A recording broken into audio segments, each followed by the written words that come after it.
Barrio Luz gibutang ubos sa state of calamity. 114 ka panibalay sa 200 ka pamilya naug daw sa sunog kagahapon. Biyernes sugdan paghatag sa financial assistance. Exclusive, barangay sa Barangay Ilihan, Tabugon, natusak-tusak sa bala ug gilabay og granada sa tulo ka mga armadong lalaki. Nagkadaghan ang misalmot sa pro-democracy protest sa Hong Kong atol sa founding anniversary sa Communist China. Gibasura sa piskaliya ang kaso sa pulis nga gipasangin lang nangulata og drug dependent. Cebu City Council daling natapos, mga konsehal wa magkasinabot sa mga pamaagi sa pagpadagan sa sesyon. May hapon Sugbo, Kabisayan, aniya na mga balita uban ang kanatibuk ang puwersa sa News 5 Cebu karong Miyerkules unang adlaw sa buwan sa Oktubre tuig 2014. Ako si Glenn Soco. Inyo sabming madungog simulcast sa Radyo 5 101.9 News FM alang sa mas komprehensibong impormasyon. Ako si Georgia Herrera. Wa pa matino kung unsay hinungdan sa dakong sunog nga miulbo sa Barrio Luz kagahapon. Sa hapon din apektado ang kapin 200 ka pamilya, human na og daw ang 114 ka panimay. Mipasalig og tabang ang Cebu City Hall sa mga nasunugan og saraan sab sila nga makabalik sa ilang pwesto. Ryan Sorote, Suginlimi.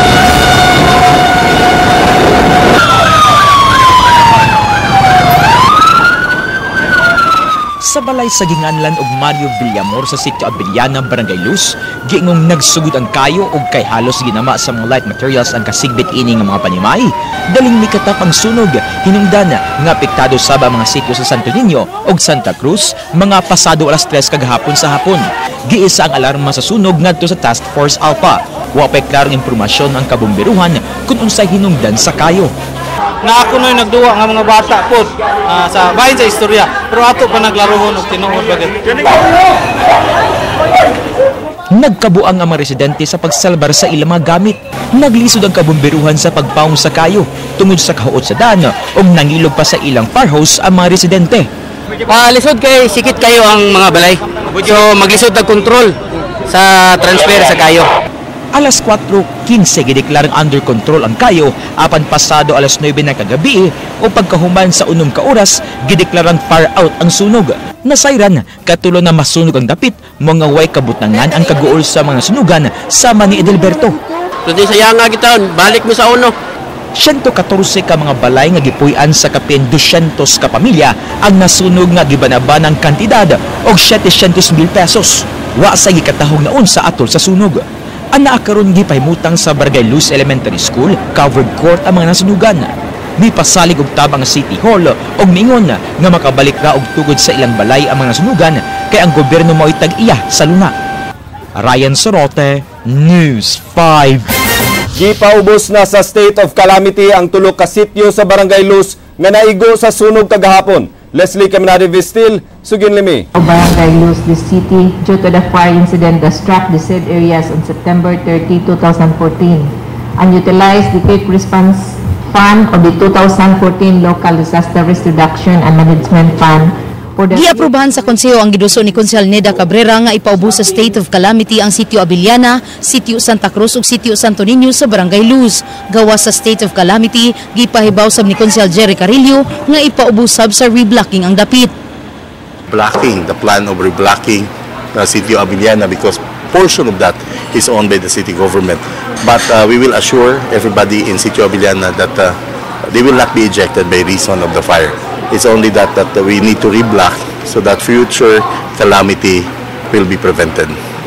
Sa uwahing assessment sa Department of Social Welfare and Services, may kabat sa 250 ka mga pamilya ang apektado sa mong sunog. Gilauman nga karong Biyernes, Oktubre 3, mahinay-hinay nag-apod-apod ang financial assistance. Atong mga dunay malumong kasing-kasing nga pwede makahatag og extra assistance sa nasunugan sa Sitio Abiliana, Barrio Luz. Open ang Barangay Hall sa Barrio Luz to receive such donations. And I'm very happy that of course it is in accordance with the mayor's thrust, reblocking. Firstly, that no one should be displaced by reason of fire. Second, that there should be a reblocking to prevent all victims of bigger fires in the Leslie Caminada-Vistil, News 5. Base sa assessment sa Cebu City Disaster Risk Reduction and Management Council, daling masunog ang mga dapit nga congested kay daling mag-overloading ang kuryente nga mao'y sagad hinungdan sa sunog. Mupahigayon sa reblocking ang Cebu City Hall sa dapit nga nasunugan sa Barangay Luz. Ryan Sorote, Suginlimi. Labing progresibo sa probinsya sa Sugbo ang Cebu City. Tungod ini, daghang tao ang mupuyo sa dakbayan aron manarbaho hinungdan nga midaghan ang mga paabangang panimay. Suma sa risk assessment sa Cebu City Disaster Risk Reduction and Management Office, sagad sa kanunay masunugan ang mga dapit sa syudad nga dunay taas nga economic development. Sama sa Barangay Luz nga gilibutan og mga dagkong patigayon og business centers. Ang pag-convert matud pa sa mga balay ngadto sa paabangan ang posibleng resulta og overloading sa kuryente nga mo'y sagad hinungdan sa sunog. So once nga atong yung panahon pagayo kung asa tong naa ang kapanginabuhian, naa dito ang daghang tao.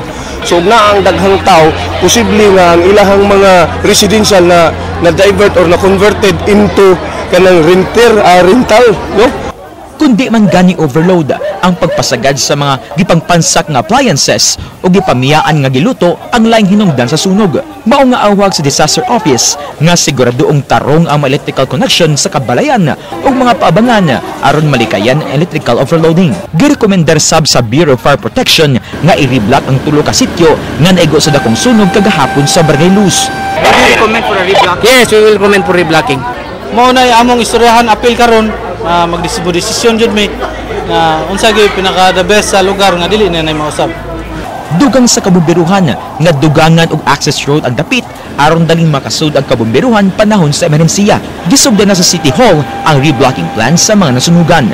Moingon gyud si Mayor nga no one should be displaced because of fire. Wa gyud ma-displace tungod lang sa sunog. But at the same time niingon sad sa Mayor nga kung masunog, we will take this opportunity to reblock. Ryan Sorote, News 5. Nagkadaghana ang misalmot sa pro-democracy protest sa Hong Kong.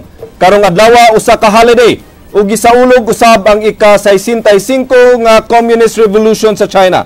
Ang nagprotesta na nawagan sa reforma alang sa demokrasya. Buot nila nga sila ang mupili sa ilang leader ug dili ang central government sa China. Gikan sa Hong Kong, gisundan ang aksyon ni Madin Sabang. Sukad kagabi, hinay-hinay nga nangabot ang mga taga-Hong Kong sa central area aron pagsalmot sa pro-democracy protest. Bisan sa pagbundak sa kusog nga uwan sayo kagabi, wa kini makapugong sa mga nagprotesta sa pagpadayon sa ilang kalihukan. Matud pa sa mga nagprotesta, mas maayo na lang nga mabasa sila sa uwan kaysa labayon sila og pepper spray og tear gas. Gani ila kining gitawag nga umbrella revolution tungod sa paggamit nila sa mga payong alang sa pagsagang sa mga pepper spray o tear gas nga gigamit sa mga pulis batok sa nagprotesta. Kung suportado sa kinabag-an sa taga Hong Kong ang protesta, duna say gusto nga matapos na ang panagtapok tungod kay nakabalda kini sa ilang trabaho. Gikanselar na ang uban nga mga book tours gikan sa mainland China tungod sa protesta. Apan bisan sa kagubot nga nahitabo karon diri sa Hong Kong, wala ra gihapon apektuhi ang dagan sa ilang turismo. Daghan gihapon sa mga turista ang padayon nga nagsuroy-suroy ug wa manungbaling sa kalihukan. Good, na-enjoy naman ako. I was able to make out of my Hong Kong trip, most out of it actually. And as much as possible, we're trying to avoid the areas kung asa man gani ang rally. Kung asa man, if example, kaning Hong Kong and ang Admiralty na area, sa may rally, as much as possible, dito mo ang dianang area. Wala ka nakailog.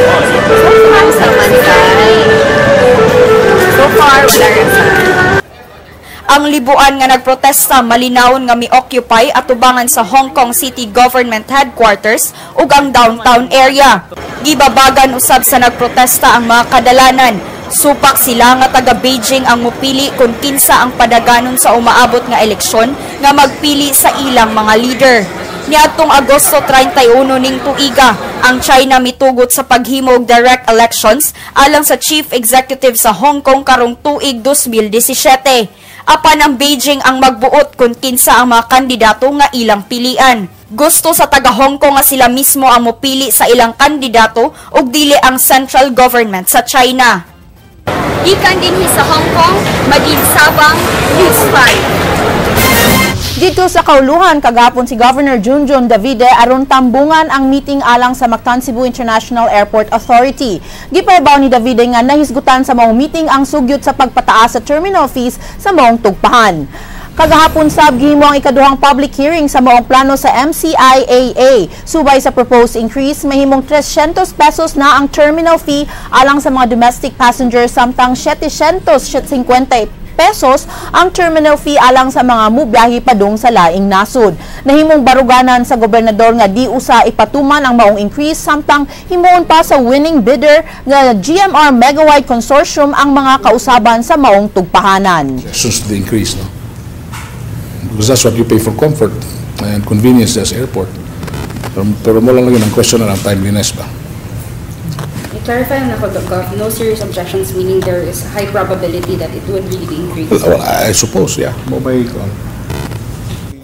Suportado sa Provincial Council for the Welfare of Children ang usa ka feature film kabahin sa child prostitution nga screen sa Sugbo.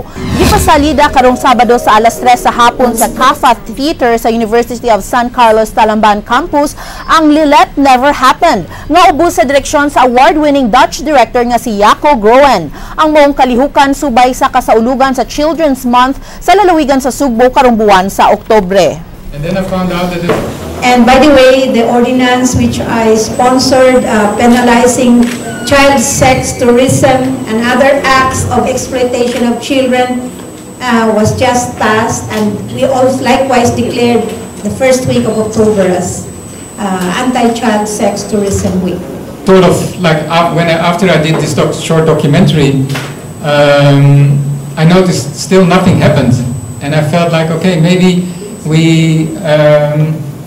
maybe making a movie and making a little bit more attention to this problem might help something. The winner for the Reporter of the Year for television category is Patricia Andrea Patel. Congratulations! Congratulations, Andrea Patedia, Reporter of the Year for Television. Upan siyang istorya nga huwang sa panga na mao sa bidaog sa Investigative Story of the Year sa 3rd Cebu Media Excellence Awards.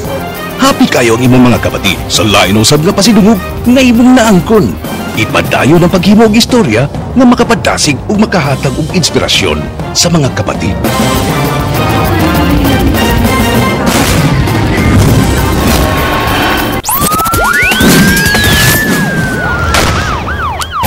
Nangalisang ang usa ka pamilyahan sa lungsod sa Tabugon, sukad pa niadtong miaging semana, human pa araki ang ilang panimay sa wa mailing tawo. Giusban pa kini ganihang kadlawon. Di nasuta nga gawas sa nagkadayang klase sa armas, duna say duha ka granada ang gilabay paingon sa ilang panimay. Eksklusibong gisusi ni Jinky Bargio ang maong tawo.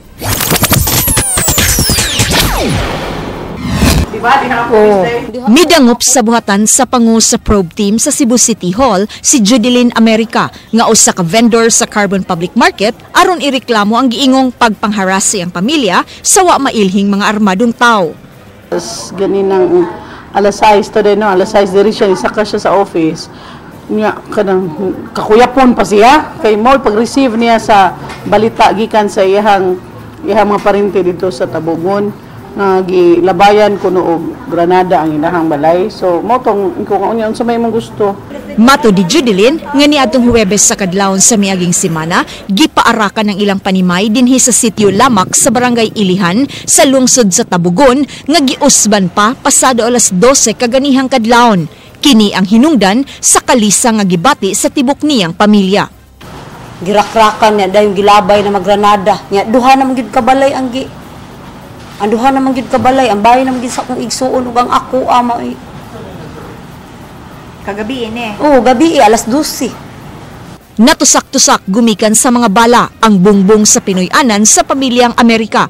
Miabot nga dos sa 25 ang bala nga miigo sa ilang bungbong nga gikan sa nagkalain-laing armas sama sa M16 Armalite rifle, 45 caliber pistol ug 9mm. Gawas ini, duha sab ka granada ang gilabay sa mailhing mga suspect. Ya, kay among bata na bilin man. So, akong asawa, purti naman, karatil na magdagan kay, na, kuyawan siya, puti na kayo. Kay mubuto lang niya ang granada. Akong idali-dalig punit. Akong dagan dito sa atbang. Ang akong nakita, may tulo ka lalaki. Unya, nag-jacket, dili maila ang ilang naong kay nagbukot man. Usa sa pinakabugat nga anggulo nga gitun-an karon sa mga investigador dinhi sa Tabugon Police Station mao ang land dispute kun away sa yuta apan hangtod karon pabilin pagyapon silang blanco kung kinsa ang responsable sa maong krimen. Matud sa Tabugon Police, posibleng gihadlok ra ang pamilyang Amerika ug di tuyong patyon. Wala pa ta. Kay base sa tong interview sa mga posibleng nga mga testigos, wala man gid sila kaila sa nagbuhat. So kuan lang karon nagkuha tag mga ebidensya, circumstantial evidence basin mo link ngadto sa krimen niya. Wala gid hinoon mi nahibawan pero di gid mi magniid pa una. Laraw karon sa hepe sa Tabugon Police nga magbutang og police visibility aron malikayan ang samang insidente. Jinky Bargio, News 5. Nagsugod na sa pagpangandam ang Central Command sa pag-abot sa Santo Papa sa Tacloban City, Leyte. Din ang tentative dates nga gihatag mao ang Enyero 15 hangtod 19 sunod tuig. Ipada sa militar ngadto sa Tacloban mao ang kadtong mga Filipino peacekeepers nga nakaikyas gikan sa mga kamot sa ISIS. Andrea Patenya, Sugin Limi.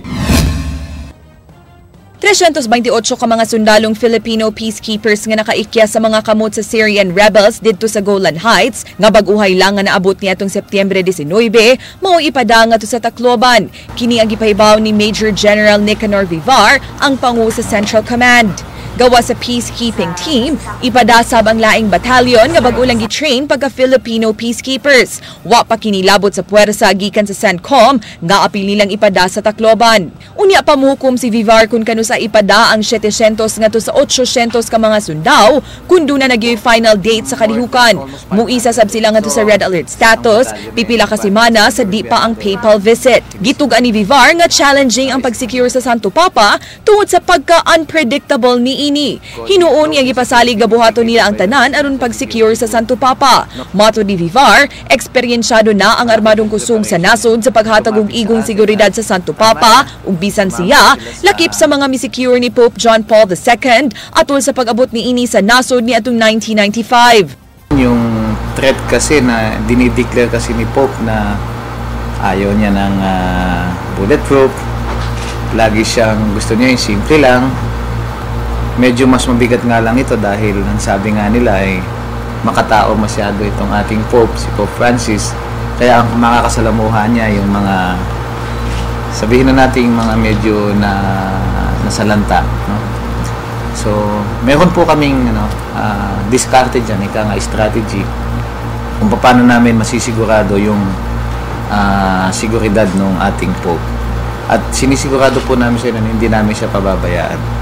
Padayon sab nga gihimakak ni Vivar nga doon na sila nadawat ka formal nga taho bahin sa plano sa mga ISIS group sa pag-atake ni Pope Francis atol siyang pagbisita apan nga gipasalig nga dobleho nila ang ilang monitoring. Nabasa ko din sa dyaryo na parang nagbigay yata ng pahayag ang Pope regarding doon sa against sa international jihadist yata, parang ganun. So nagbigay din ng threat yung ISIS na accordingly ay iha-harm nila ang Pope. Pero sa dyaryo ko lang nababasa yun. But of course, we're not taking that sitting down. Meron tayong mga pag-aaral, pagsusuri kung paano natin mapapangalagaan yung security ng Pope. Gawa sa pagpadaog mga sundalo, ipahuwam sab sa CENTCOM ang Air Force ug Navy assets alang sa mass transportation sa mga debotong buot muhimamat sa Santo Papa. So, siyempre, kailangan natin silang tulungan dahil baka hindi sila makapunta kung hindi natin tulungan. And I'm sure pati civilian population will help them in going there. Sigurado yan. And I'm sure the Air Force and the Navy are very much willing to lend their assets. Andrea Patenia, News 5. Hingpit nga nasikop sa Cebu City Intelligence Branch ang subject sa buy-bust sa Barangay Sambag 2 ganihang kadlawon. Igsuon niini og laing duha ka higala, lakip nga gisikop sa kapulisan. Ray Pasaporte, Sugin Limi. Nangadakpan kining tulo ka lalaki ug usa ka tumboy atul sa gipahigayong buy-bust operation sa Cebu City Intelligence Branch pasado alas 3 ganihang kadlawon sa sitio Maharlika sa Barangay Sambag 2. Ang upat nga nalambigit sa iligal nga drogas mao silang Dennis Tukaw, iyang manghod nga si Efren, Robert Dondoy ug si Menchi Isido. Si Dennis Tukaw mao'y subject sa buy-bust kinsa gipalitan og usa ka paketing shabu nga nagkantidad og 200 pesos. Nakuhaan pa og laing dulan 50 ka pinakiting shabu si Tukaw. Matud sa kapulisan, nahitabo ang ginukdanay tali nilang Efren ug Robert. Human suway silang nangikyas apan ila ra gihapon kining nakwilyuhan ug nakuhaan silang tagsa ka 38 revolver nga dunay mga bala. Wa sab makalihok si Minchi, human na trap sa silong sa balay nga ilang gipunduhan nga gipanag-iya sa usa ka ginganlan og Virginia. Laing ebidensyang nakuha kining seller og drug paraphernalia. Matud sa CIB nga natigayon ang operasyon, human sila makadawat og impormasyon kabahin sa iligal nga kalihukan niini sa lugar. Wa mutubag sa mga pangutana si Dennis ug bugtong si Efren ra ang mitubag. Mo ni usa ka armas friend. Kate. Kanay mo igsoon si Dennis ba? Taon na ning. Kubawa nga. Ha? Kubawa nga. Ang imuha ka na lang armas. Di mo. Asam di ka ganina. Mas plato. Ray Pasaporte, News 5. Pulis nga nangilkil sa iyang kauban nga pulis aron mabalhin og laing assignment gibutang ubos sa pre-charge evaluation. Andrea Patenia, Sugin Limi. Ipaubo sa pre-charge evaluation si SPO3 Ferdinand Tumakay, ang pulis nga kanhisakop sa Regional Personnel and Human Resources Development Division kun R1 nga gireklamong nangilkil. Usa ka pulis misumbong nga gipangayuan ug mihatag siyag 5,000 pesos ni Tumakay aron maaprubahan iyang hangyo nga ibalhin gikan sa Cebu City Police Office ngadto sa Bohol. Miabot sa Regional Investigation and Detective Management Division 7 ang maong taho ug human nakasumiti og affidavit ang gikilkilan nga pulis, nakakita silang igong basihan aron ipaubo sa pre-charge evaluation si Tumakay. Our investigators who is handling the case right now is preparing our pre-charge evaluation. And I have yet to see sa iyang recommendation, but initially she told me that there is prima facie evidence which calls for the conduct of pre-charge evaluation. So tanawon pa na ako how grave is the offense. Less grave ba, grave misconduct pa. Apan mato ni RIDMD 7 Chief Ray Lindon Lawas nga posibleng maapil usab sa sumbong ang gikilkilan nga pulis human miusab sa iyang affidavit diin nakalatin nga imbis siya maoy gipangayuan og kwarta ni Tumakay, siya kuno ang mitanyag og suborno niini. Actually, based magud sa iyang affidavit, he said that he voluntarily gave the money. Based sa iyang affidavit. Although there were conflicting informations that we got, because initially what we got from the person who initially reported the matter was nireklamo ng police kay gipangayuan siya. Now when we arrive at the stage na mananay formal investigation, nausab ang iyang kuan nga voluntary ko nung gihatag niya. We are looking at the possibility also of maybe imposing administrative formal investigation on that police personnel who gave the money for bribery. Gingong gawa sa pulis nga gikilkilan og 5,000, daghan na sab ang mireklamo batok ni Tumakay apan nagdumili sa pagluwat og affidavit. There are a lot of kining after this one it came out in the media, daghan kayong naabot na mo information nga sila pod kuno experience the same, but ang ilaha lang is they don't want to execute affidavit. Gibisita sa mga tigbalita si Tumakay sa Regional Personnel Holding and Accounting Unit kung di ina kini na destino karon apan wa kini didto. Sa among pakighinabi niini sa cellphone interview, mibalibad kini sa pagluwat ug pamahayag.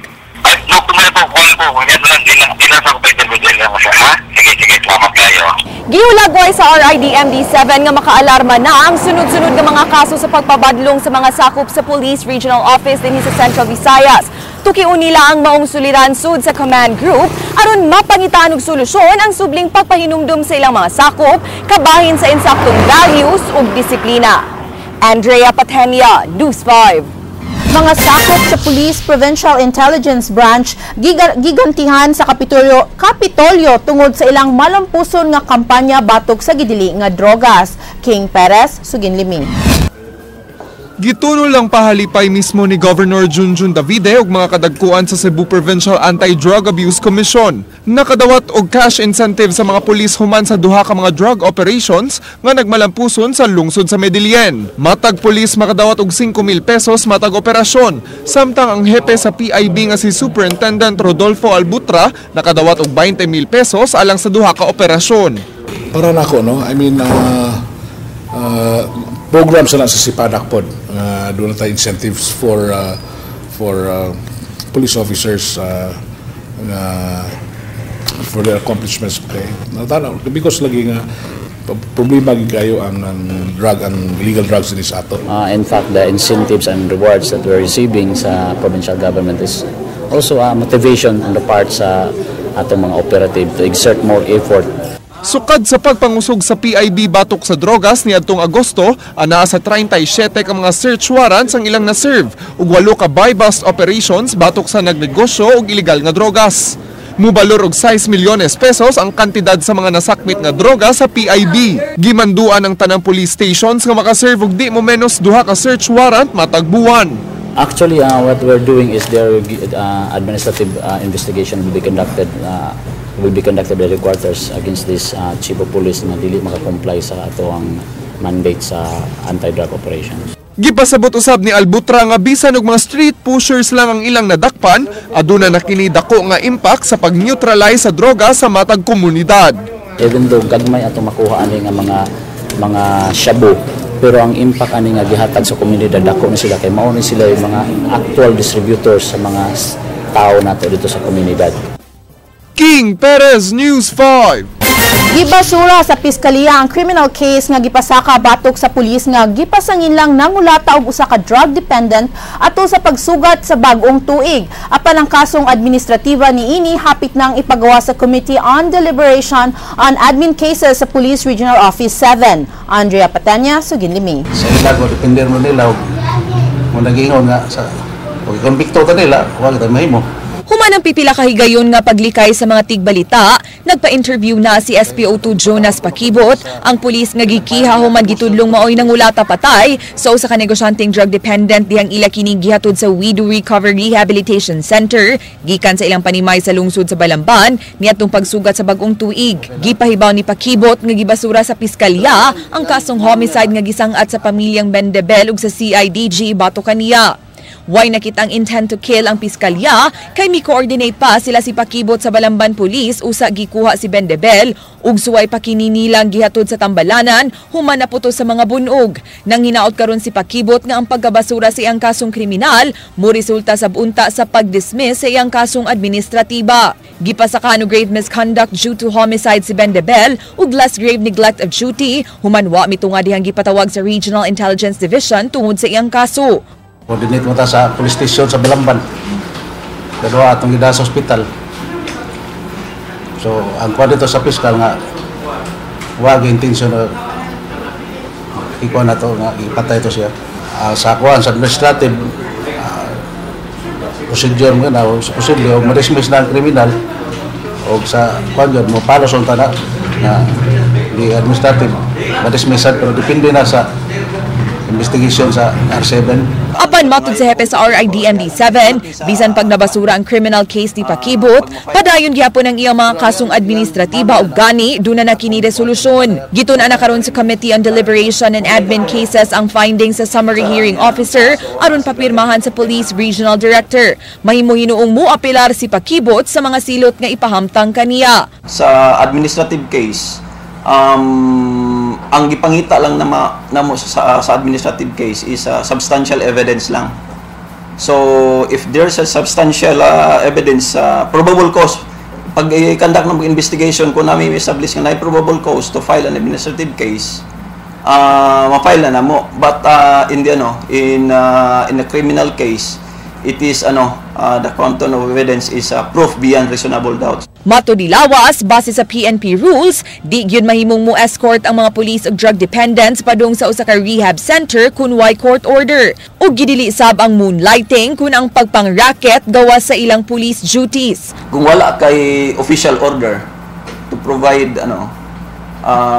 escort, kay we cannot just escort just anybody for our personal interest or for personal reason. Mato di Pakibot, igor siyang misugot sa hangyo sa iyang higala nga si Edwin Hacoselem nga tag-iyag security agency ni atong higayuna. Ug alang niya, di racket ang pag-escort og drug dependents ug kaduhara kini niya nabuhat. Iya sab gihimakak nga gikulatan nila si Bendebel kay igor kini nilang gipugngan aron di mo ikyas. Ang ginagaling nga ako ko kulatan nga man sa kuno ako bagyod kay wa ko kaila during that time ako kaila niya wag sa kailan ako karon na siya nakaila. Gawa sa kaso nga gisangat sa Banang Benebel batok ni Pakibot, laing administrative case nga grave misconduct due to oppression batok gihapon ni Pakibot ang gidungog karon human mireklamo ang usa ka Virgil Regner nga gikulata sab siya sa maong pulis. Ang maong akusasyon hugot gihapon gihimakak ni Pakibot. Actually wa to kulataha gyud. Pertigon niya sa naglihok ni ba kay gusto gid siya nga mo paano ba mo mulayas buak nabuak ko nga rin windshield sa Pajero Las Picas kay iya ko gid ang murag paano pa sa yung ulo kay pa gusto gid siya mo mulayas naputos din siya bulo tungod to sa kwan kay sa bildo kay gusto mo sa mulusot yun sa bintana. Andrea Patenia, News 5. The winner for the Reporter of the Year for Television category is Patricia Andrea Patenia. Congratulations! Congratulations, Andrea Patenia, Reporter of the Year for Television. Uban sa iyang istorya nga Huwang sa Panga, na mao sa bidaog sa Investigative Story of the Year sa 3rd Cebu Media Excellence Awards. Happy kayo ang imong mga kapatid sa lain usab nga pasidungog nga imong naangkon. Ipadayon ang paghimog istorya nga makapadasig ug makahatag og inspirasyon sa mga kapatid.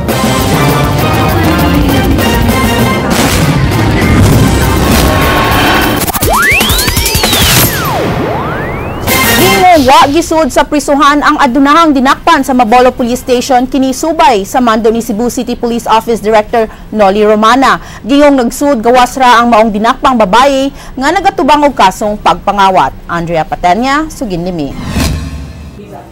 Humanitarian consideration ug di special treatment. Kini mao'y gihatag nga rason ni Cebu City Police Office Director Noli Romana sa pagtugot niini nga di ibilanggo sud sa detention cell ang usa ka asawa sa Top Furniture Company executive nga nalutsan og warrant of arrest alang sa kasong pagpangawat. Gidakop sa ilang panimay ang 41 anyos nga si Marites Gonzalez Lampert sa barangay Banilad niadtong Domingo pinasikad sa arrest warrant nga giluwatan ni RTC Branch 28 Judge Mercedita Ignacio alang sa 2 counts of theft. Mato di Romana, human gidakop si Lampert, gisud pa kini sa detention cell sud sa pipila ka oras apan gipagawas pag-abot siyang abogado. Giingong nag-overnight kini sa Cebu City Police Station 4 apan di sud sa prisuhan ug sud ra sa police station. Matud pa, matawag raman sab kuno nga detained ang dinakpan kay binantayan ang lihok niini sa police station.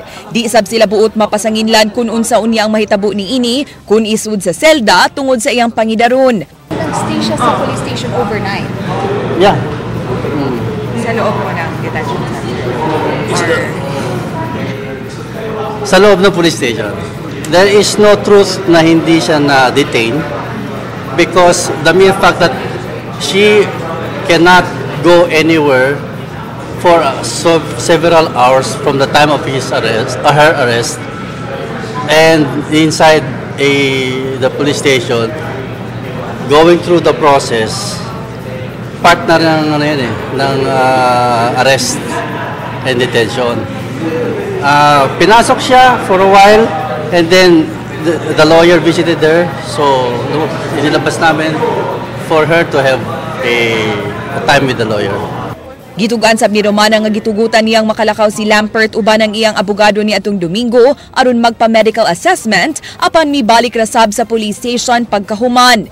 Gipasalig ni Romana nga siya ang responsable sa maong mga desisyon ug di ang station commander nga si Senior Inspector Hartzel Biliedo. Iya sabi siguro nga masunod ang protocol ug gani na mugos kini nga ipa-mugshot si Lampert bisan og supak ni ini ang abogado. Wa sab kini posasi kay wa man sab kini nagwild. Alam mo niyo, yung pag-handcuff kasi is depending on the level of threat against, not only against the police officers, against the safety of the officers, but to the subject himself or herself. If she's going to be wild or cause any, then we have to restrain. In her case, we can do away with that kasi hindi naman siya. Ang hepe doon ng station 4 Mabolo is already I already superseded his judgment doon sa part na yun. So I take full responsibility. Apan wa magkadimao ang mga tubag nilang Romana ug Biliedo. Si Biliedo miingon nga sa detention cell gyud kuno nag-overnight si Lampert. Gihimakak sab niini nga nakagawas ang dinakpan aron ipaubos sa medical exam. The whole time, sir, from Sunday to Monday morning, natug siya sa police station, sa detention cell. Si nasa diri na detain siya sa Mabolo. Sud sa detention cell. Yes. Apan giangko ni Biliedo nga gitugutan niya si Lampert nga mogawa sa police station aron mamahaw nga dunay police escort niadtong Lunes sa buntag kay padung naman sab kining mupiyansa sa kantidad nga 80,000 pesos. They were out for breakfast on Monday. Breakfast before bail? Oh, before bail. So together with the police escort, kuyugan na sila din. Balik diri. At 7:50 they proceed to Mandawi to post bail. Asa silang breakfast, sir? Wala ko kakuan sa akong mga personnel. Sa akong instruction is to escort them. So asa silang place. But nga naman wala kung siya kidadaan lang food diri, sir? Well, I was not here, so gi-instructional lang na ako nga. Sige, kung nananghid sila, so padung naman putag open ang korte at 8. Ito lang humanitarian consideration nga i-allow lang. Matod sa hepe sa Regional Investigation and Detective Management Division 7, General Rule gyud unta nga ipriso sa detention cell ang tanang dinakpan nga di mga minor de edad. Based on rules and procedures and based on standard operating procedures, an arrested person should be placed inside jail or a detention cell. Meaning to say, he or she should be behind bars. Regardless of age, sir? Well, wala man tayo gitanaw ni what color, what age, what gender. Kay arrested person siya, nasa sa detention cell. Gisusi na nila karon ang giingong preferential treatment kag gipakita sa mga opisyales sa Cebu City Police batok sa maong adunahang dinakpan. Andrea Patenia, News 5. Wadang tiog usa ka oras ang sinimanang sesyon sa Cebu City Council, human matud pa wa sila magkasinabot ang mga konsehal. Kun ngano, sugin ni Leslie Caminari Vistil. Gikatinga sa mga sakop sa media ang nahitabong sesyon sa Cebu City Council kaganyang buntag kaysa naandan mudagan ngadto sa 3 o 4 ka oras ang regular session matag semana. Apan kaganina, wa kini maabti og usa ka oras, labaw nang wa mahuman ang 17 ka pahina nga agenda. Gipasabot ni Konsehal Nestor Archival nga ilang gihuman og sayo ang sesyon kay duna sila importanteng sabutan sa caucus room. Yeah, we have a break. We have some problems that we need to sort out pa. So What will happen to the items included in today's agenda? we will probably call for another session. We are with family, but there are also political realities. Mura na itong ikatubag. Kinisab ang gibuhi ang pamahayag ni Acting Mayor Edgar Labella nga nakasamot sa pagduda sa mga tigbalita. Dunay hungihong nga dunay mahitabong lahugay sa committee chairmanship sa konseho. Apan mato ni Konsehal Jerry Carillo, tipik lang kini silang hisgutan ug wa kini may detalye. It was discussed. It was a we need to adjourn. Otherwise, madugo ni. Because there were namang go i-introduce karon nga very controversial and very good and for us, no? Kung ipamugos yun ni that will split the council. Giklaro ni Labella nga dunay procedural matter, dinwa magkasinabot ang konseho og kinahanglan kini nilang lingkuran. Dugang ni Labella, di angayang hatagan og bulok ang nahitabo sa konseho kaganiha.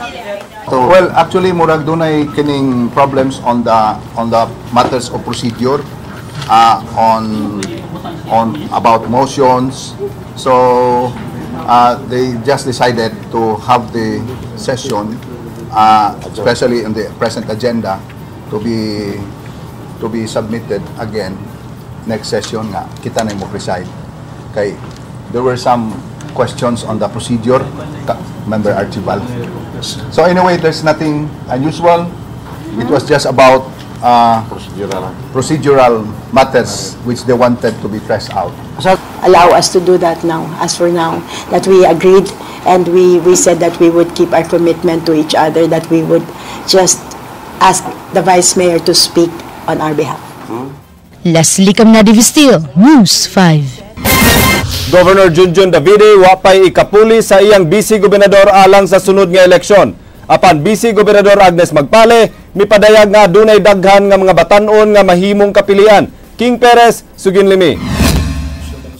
Nahibalo na si Governor Junjun Davide sa pasiunang gipadayag ni Vice Governor Agnes Magpale nga magpapuli na siya isip running mate sa gobernador alang sa umaabot nga piniliay. Mipadayag ang Vice Gobernadora siyang tinguha human gipasanginlan kini ni Toledo City Mayor Sunny Osmeña nga nagsugod na sa pagpangampanya pagka-gobernadora alang sa tuig 2016. Hinuon matod ni Magpale nga magagad lang sa iyang partido kung muuyon sa iyang sugyot nga pagpahuway gikan sa politika. Nananghid na si Magpale sa iyang Liberal Party ug barog alang sa kauswagan ug demokrasya kon Bakod Party.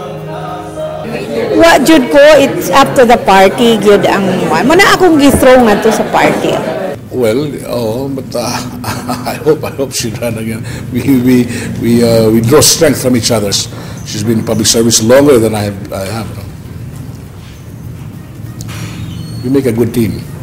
Apan dili pa madawat sa gobernador ang plano sa iyang running mate. Kinahanglan pang istoryahon ni Davide si Magpale sa tinguha niining pag-undang sa politika. Wa say laing makitaan nga running mate si Davide kundi na mudagan si Magpale. Gani gitawag ni Davide si Magpale nga OA nga nagpasabot.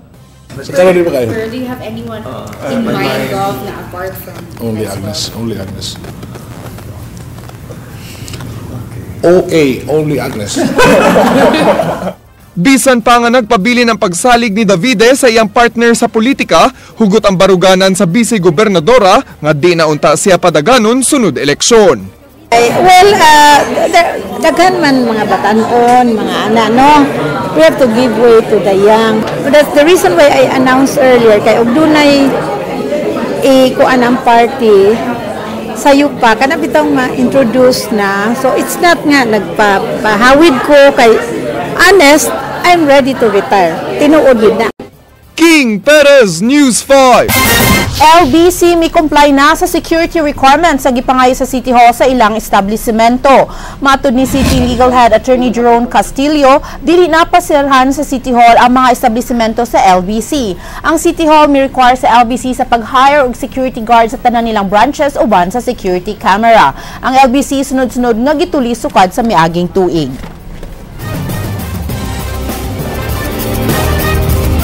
Katong napadadaan natong 18 to 20 establishments, based on the report from the ground, there is compliance already of the requirements sa city.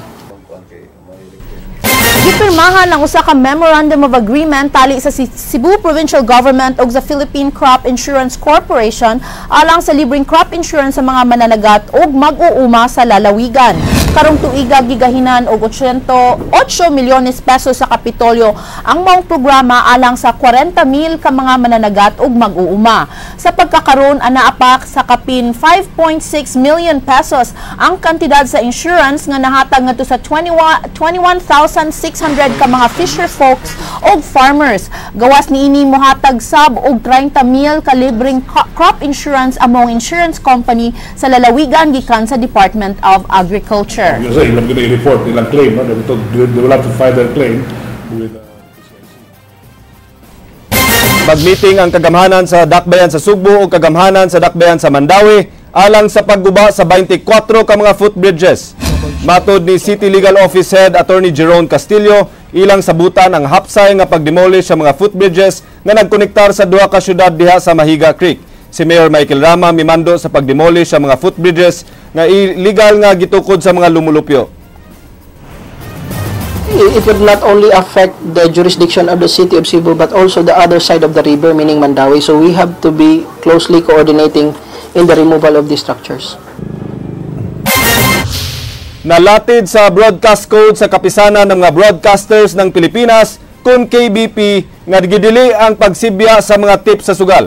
Apan way mahimo niini ang KBP kung ang istasyonan sa radyo dili sakop sa maong kapunungan sa mga magsisibya. Dunay usa ka radio station sa Sugbo nga nagpaisa sa mga kilay sa mga kauban sa buhat. Ani ang special report ni King Perez pahinungod sa bag-o lang na human nga Broadcasters Month.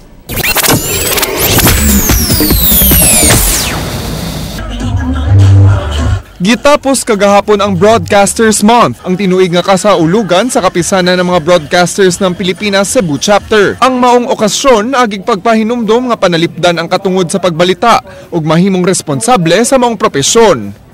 Maayong buntag Cebu, Central Visayas ug uban pang mga dapit wabot ning atong tulumanon ani na mabalita sa Radyo 5 kini si Dennis Tano. Mga mahinungdanong impormasyon among ihatod kaninyo karong buntag kini si Andrea Patenia. So mura gi-occupy na gyud na nila. So mura na nigkuan madin mo na people power, diha. Oh, but mura sa people power title pero ang nakalahi lang siguro kay mura pareha Sama sa bisan asa nga institusyon, dunay mga binuhatan sud sa industriya nga musimang. Sama ining usa ka estasyonan sa radyo nga manghatag og tip sa mga tigpaminaw sa mga mugawas nga numero sa swertres. Sa gusto may ganang namudog sa swertres ugma, tawagi ko ninyo sa 0912-360-4819. 0912-360-4819. Okay nang tawagin ninyo. Dili gid na sa allowed ang mga host ni ining maong particular coverages nga imong encourage ang tao nga to play or to gamble, hay alay, horse racing and so on and so forth. Matud sa pangusa KBP Cebu Chapter nga si June Tagalog, usa ka kalapasan sa pagsibya bisan pa nga usa ka block timer ang nanghatag og tip. Subay sa gisunod nga Broadcast Code of the Philippines sa KBP, gidili ang pag-announce sa mga tip sa mga sugal.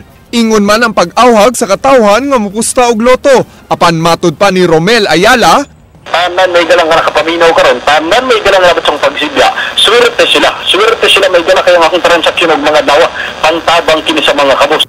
Gipasabot sab niini sa mga tigpusta og swertres nga pinaagi sa pagpadaog 300 pesos ubos sa iyang pangan sa mga money remittances, muhatag siya og lucky swertres number aron modaog. Kay dalaon na ko kini sa Manila, mulupad ko nga alauna sa hapon, maabot ko dito may gala alas dali rata. Mag-airplane man ang inyong amigos kanina. Para ni papirmahan na to ni sa atong amo aron may gala ma-approve jud og ma-kumpirma jud ang atong karahugan ugma. Now, kung mo-announce sila resulta sa loto, I think everybody's doing that. Padayon rin gihapon mi because one, we believe nga mi nalapas nga balaod. Second, because we earn income out of those block time. Gikumpirmar sa station manager sa maong radio station nga usa lang si Romel Ayala sa mga block timers nga manghatag og tip sa ilang sibyaanan. Din Chief Executive Officer si 3rd District Board Member Gigi Sanchez Zaballero. Apan matud pa ni June Carillo nga way labot ang estasyonan sa kalapasan sa block timer kay dunay disclaimer ang estasyon sa matag tigpaminaw alang sa mga programa sa block timers. I would say disclaim na namo, doon namin disclaimer. The disclaimer runs like this. Ang mga unahuna, yung opinion nga inyong mabati, nining maong programa, ila lang sa magsisibya o way labot ang istasyon. It depends kung mutuo sila ni Ana or dili. Freedom of choice na on the part of the radio audience.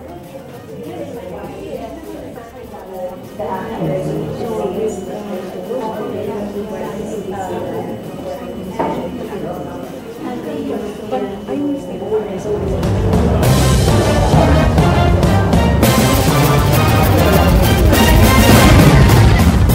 makahimo og investigasyon ang KBP Cebu chapter sa maong programa kay di man sakop sa KBP ang Bantay Radio. Laing gipasabot ni Tagalog nga di angay ipaubo sa government regulation ang broadcast media bisan pa sa maong mga kalapasan. Igo na ang broadcast code nga mahimong basihan sa mga broadcast station sa pagpabiling responsable sa pagsibya. Giangkon ni Tagalog nga way igong staff o way buhatan ng KBP Cebu nga monitor sa mga kalapasan sa mga magsisibya sa Sugbo. Igo lang silang mulihok kung dunay madawat nga reklamo. First, address to the management of that particular radio station or TV station. If their management will act on their complaint, we will ask them to submit the complaint to the KBP, then the KBP will facilitate to submit this complaint to the Office of the President and at the National Telecommunications Office. Dili na manghilabot ang KBP sa mga istasyonan nga dili niya miyembro. Kami mga officers, voluntary reguning amo kay we are not paid biya sa KBP. Say for example, in my case, I am first a manager of our company, radio station DYLA. Secondary na ang akong pagka-chairman sa KBP. Now we will leave it to the discernment of the listening public.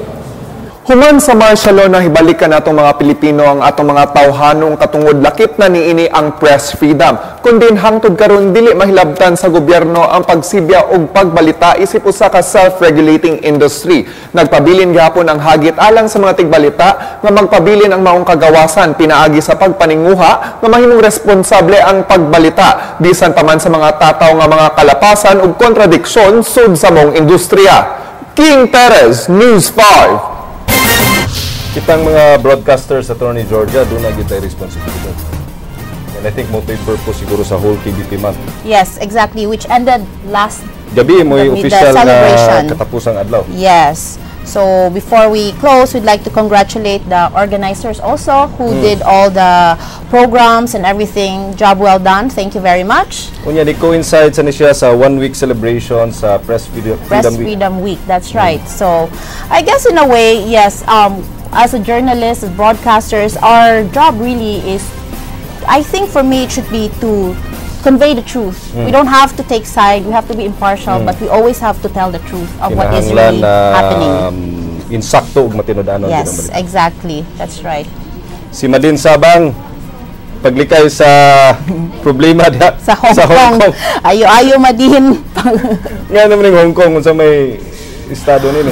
I don't from what I have been reading, Glenn, although I'm not very sure, from what I know, Hong Kong when China took over Hong Kong in 1997, I think it became one country but two systems. But now the problem is Beijing is imposing more authority in Hong Kong, and a lot, I guess, the residents of Hong Kong, they don't want it. I think it has to do with their ilang highest political figure.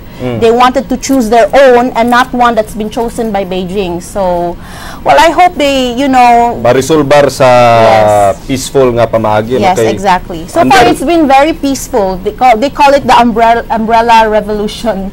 Because they've been lang using. Siguro sa dila lang sa pagpadayag sa ilasan nga mga sentimento, no, kay dugay mo guni sila nga under sa British rule. Yeah, and it's like Hong Kong, it's like they're freer than the rest of mainland China. So for somebody to finally tell them that you have to choose a candidate from our list, I guess mura po, I don't know how they will solve it, but I hope they will. At least kita diri sa Pilipinas, kita yung pili sa atong kandidato. Correct. So we have freedom and democracy, so we should be grateful that we have that, right? Hinaot ta nga masulbad og sa mahayong pamaagi kay paborito ra ba na sa kadaghanan natong mga kabisayan sa atong mga Pilipino nga busita gid sa Hong Kong. Mo gyud. Apil sad ka. Lagi? Ganan ko mo balik? Baugkad to ang mga balita sa Aksyon Bisaya. Kini si Glenn Soco. Musunod ng Action Prime. Daghang salamat. Ako si Georgia Herrera. Bisan asa, bisan kanusa. Kapatid. Kay di lang kutob sa balita. Action!